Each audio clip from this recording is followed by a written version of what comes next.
cœur, frères et sœurs, c'est parce qu'en vérité, il voulait nous l'offrir.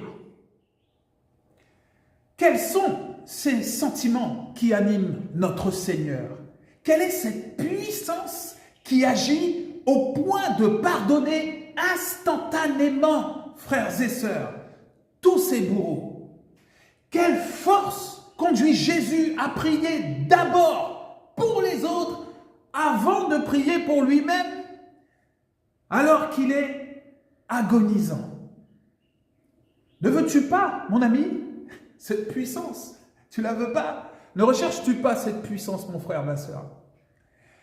Cette puissance, c'est l'amour inconditionnel de Dieu pour nous. Et il veut que cette puissance soit dans nos cœurs. Cette puissance, c'est la vie. Et sans elle, c'est la mort du cœur assurée, frères et sœurs. Un arrêt cardiaque. Paul dira que c'est Christ maintenant qui vit en lui.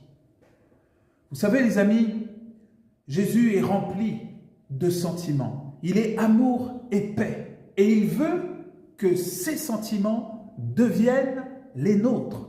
D'ailleurs, il est écrit dans Philippiens chapitre 2 au verset 5, « Ayez en vous les sentiments qui étaient en Jésus-Christ. » Alors, de quels sentiments s'agit-il exactement?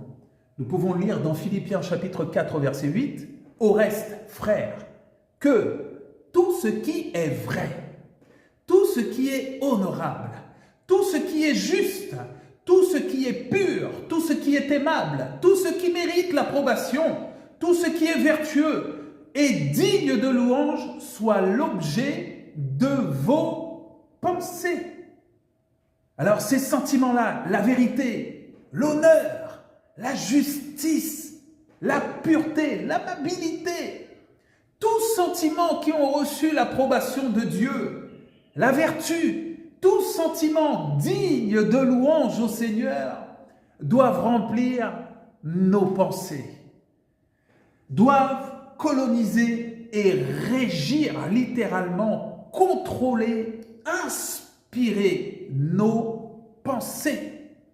L'homme, à nouveau régi de l'intérieur par son Dieu. Alléluia. Accepter les pensées de Christ à la place des nôtres, quelles que soient nos circonstances. C'est mourir à soi-même. C'est laisser Christ régner en nous, sur nous, autour de nous.